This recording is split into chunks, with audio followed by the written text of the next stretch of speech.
Hi friends, how are you. आज हम 18 दिसंबर का डेली करंट अफेयर्स के टॉप 10 क्वेश्चन को पढ़ेंगे और आज हम अपनी वीडियो की शुरुआत इस थॉट के साथ करेंगे। अनुभव की भट्टी में जो तपते हैं, दुनिया के बाजार में वही सिक्के चलते हैं। चलिए पहला क्वेश्चन देखते हैं। पहला क्वेश्चन है, हाल ही में अंतर्राष्ट्रीय प्रवासी दिवस कब मनाया गया? यानी कि अंतर्राष्ट्रीय प्रवासी दिवस कब मनाया गया? तो इसका करेक्ट आंसर है बी, यानी 18 दिसंबर। हर साल 18 दिसंबर को अंतर्राष्ट्रीय प्रवासी दिवस मनाया जाता है और जो राष्ट्रीय प्रवासी दिवस है वो 9 जनवरी को मनाया जाता है, क्योंकि 9 जनवरी सन 1915 में महात्मा गांधी जी दक्षिण अफ्रीका से लौटे थे, इसलिए। चलिए कुछ दिवस से संबंधित फैक्ट्स जानते हैं। ये मोस्ट इम्पोर्टेंट दिवस हैं, इन्हें ध्यान से हम पढ़ेंगे। पहला है, 1 दिसंबर को विश्व एड्स दिवस और बीएसएफ का स्थापना दिवस मनाया जाता है, क्योंकि बीएसएफ की स्थापना जो हुई थी 1 दिसंबर 1965 में हुई थी। 2 दिसंबर को विश्व कंप्यूटर साक्षरता दिवस, राष्ट्रीय प्रदूषण नियंत्रण दिवस और अंतर्राष्ट्रीय गुलामी उन्मूलन दिवस, ये हर साल मनाए जाते हैं। तीसरा, यानी 3 दिसंबर को विश्व विकलांग दिवस, 4 दिसंबर को भारतीय नौसेना दिवस, 5 दिसंबर को विश्व मृदा दिवस और इस दिन राष्ट्रीय स्वयंसेवी दिवस भी मनाया जाता है। 6 दिसंबर को परिनिर्माण दिवस, ये इसलिए मनाया जाता है कि इस तिथि को जो डॉक्टर भीमराव अंबेडकर है, इनकी पुण्य तिथि के रूप में ये मनाया जाता है। अगला क्वेश्चन नंबर 7 दिसंबर को सशस्त्र सेना झंडा दिवस, अंतर्राष्ट्रीय नागरिक उड्डयन दिवस मनाया जाता है।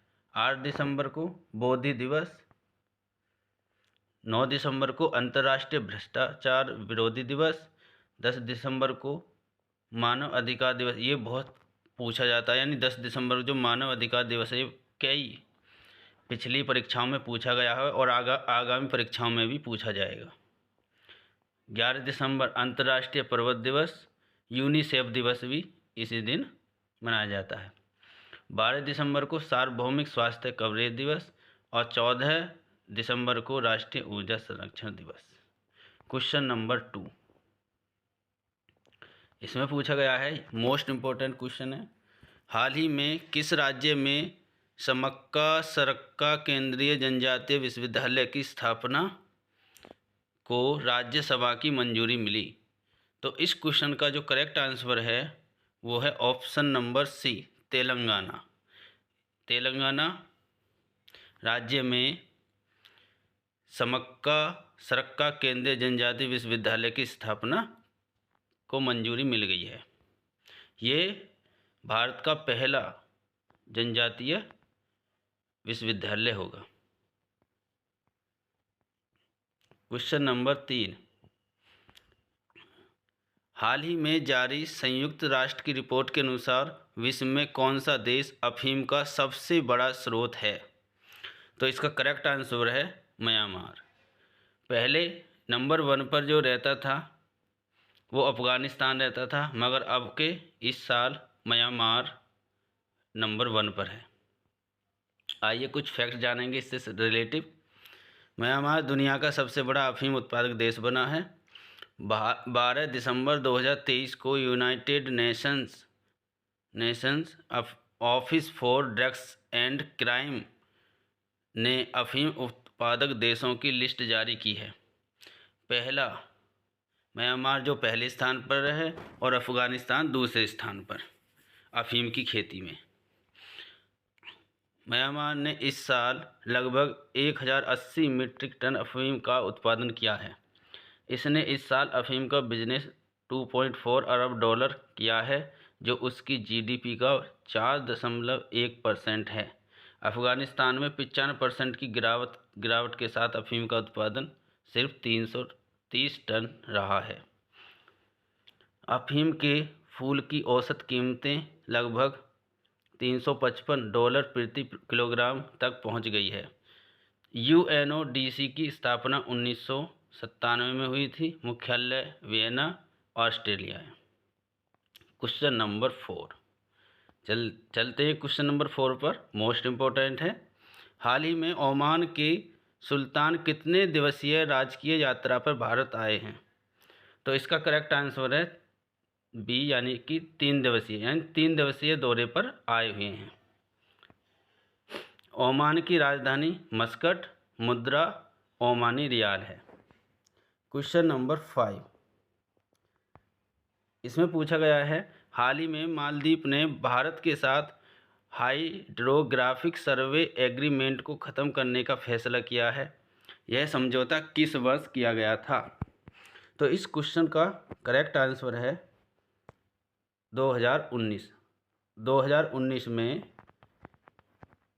हाल ही में मालदीव ने, मतलब जो हाइड्रोग्राफिक सर्वे एग्रीमेंट है, ये जो स्टार्ट किया था ये 2019 में हुआ था और अब इस साल 2023 में इसे समाप्त कर दिया गया है। राजधानी है माले, यानी यहाँ की, कहाँ की? मालदीव की। मालदीव की जो राजधानी है वो माले है। राष्ट्रपति मोहम्मद मुइज़ू। मुद्रा है मालदीवियन रुपया। क्वेश्चन नंबर 6 हाल ही में किस खिलाड़ी ने ITF विश्व चैंपियन पुरस्कार 2023 जीता है? तो इसका जो करेक्ट आंसर है, यानी इसकी जो करेक्ट आंसर है वो है उपरोक्त दोनों, यानी कि नोवाक जोकोविच और आर्याना सबालेंका। यानी इन दोनों ने महिला कैटेगरी में आर्याना सबालेंका और पुरुष कैटेगरी में नोवाक जोकोविच ने ITF विश्व चैंपियन पुरस्कार 2023 जीता है। और ITF की फुल फॉर्म है इंटरनेशनल टेनिस फेडरेशन। चलिए क्वेश्चन नंबर 7 पर चलते हैं। हाल ही में कहाँ पर भारत की सबसे तेज़ सौर इलेक्ट्रिक नाव बाराकुडा लॉन्च की गई है? तो जो इसका करेक्ट आंसर है वो है केरल, यानी option number C, Kerala. Kerala में भारत की सबसे तेज़ सौर इलेक्ट्रिक नाव बाराकुडा लॉन्च की गई है। Question number 8 BCCI Tier 2 cricket league शुरू करने पर विचार कर रहा है। ये किस फॉर्मेट में खेला जाएगा? तो इसका करेक्ट आंसर है सी, T10 प्रारूप में। जो अब तक एक टेस्ट चलता है जो 5 दिनों का चलता है टेस्ट, और जो वनडे होता है वो 1 दिन का होता है, यानी कि 1 दिन में खेला समाप्त किया जाता है। और जो T20 यानी कि वनडे जो होता है वो 20, मतलब वनडे जो होता है वो 50-50 ओवर का होता है और 1 दिन में ही समाप्त होता है।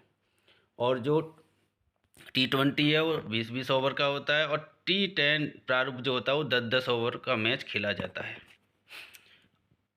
चलिए BCCI के बारे में जानते हैं। BCCI board of control for cricket in India, इसकी फुल फॉर्म है। स्थापना 1928 में हुई थी। मुख्यालय वानखेड़े स्टेडियम, मुंबई यानी महाराष्ट्र में है। और अध्यक्ष हैं रोजर बिन्नी और सचिव हैं जय शाह। क्वेश्चन नंबर 9 17 दिसंबर 2023 को निम्न में से किसने गुजरात में बनी सूरत डायमंड बोर्स SDB बिल्डिंग का इनॉग्रेशन किया, यानी उद्घाटन किया? तो वो है नरेंद्र मोदी जी। यानी इसका करेक्ट आंसर है ए, श्री नरेंद्र मोदी जी ने सूरत डायमंड बोर्स बिल्डिंग का इनॉग्रेशन यानी कि उद्घाटन किया। क्वेश्चन नंबर 10 इस वीडियो का लास्ट क्वेश्चन। देश की दूसरी सबसे बड़ी अर्थव्यवस्था वाला राज्य बना, यानी भारत में, तो वो है उत्तर प्रदेश। और पहले स्थान पर जो है वो महाराष्ट्र है। मगर इसमें पूछा गया है कि दूसरी सबसे बड़ी अर्थव्यवस्था वाला राज्य कौन सा? वो उत्तर प्रदेश। चलिए उत्तर प्रदेश के बारे में जानते हैं आज। गंगा डॉल्फिन राज्य जलीय जीव घोषित किया गया उत्तर प्रदेश का। सभी सरकारी स्कूलों में स्मार्ट क्लास की सुविधा देने वाला पहला जिला बरेली बना है। यूपी का पहला सौर ऊर्जा अयोध्या बना है। वैसे जो भारत का है वो सांची है और यूपी का है अयोध्या। हर घर सौर अभियान लखनऊ और वाराणसी में चलाया जा रहा है। गिफ्ट डीड योजना अपने परिवार वालों के बीच प्रॉपर्टी ट्रांसफ़र की योजना चलाई गई है यूपी में। उत्तर प्रदेश में उत्तर प्रदेश कैबिनेट 18 अटल आवासीय स्कूलों को मंजूरी मिली है, ये खोले जाएंगे यूपी में 18 अटल आवासीय स्कूल। और कन्नौज में उत्तर प्रदेश का पहला ई ऑफिस सिस्टम शुरू हुआ है। महाराजगंज में विश्व का पहला एशियाई किंग गिद्ध संरक्षण केंद्र स्थापित किया जाएगा। और लखनऊ में देश की पहली नाइट सफारी स्थापित की जाएगी। आगरा वैक्यूम आधारित सीवर सिस्टम लगाने वाला पहला शहर बना है। Thank you for watching my video. Please subscribe, share, like and comments. मेरी वीडियो को सब्सक्राइब करें, मतलब मेरे चैनल को सब्सक्राइब करें, शेयर करें, लाइक करें, कमेंट्स करें और मेरा मोटिवेशन बढ़ाएं ताकि मैं इससे भी और बेहतर वीडियो आपके सामने उपस्थित कर सकूं। और जो भी क्वेश्चन लिए जाएंगे टॉप 10 वो ऐसे क्वेश्चन लिए जाएंगे जो आपकी आगामी परीक्षाओं में पूछे जाने की संभावना अधिक होगी। थैंक्स।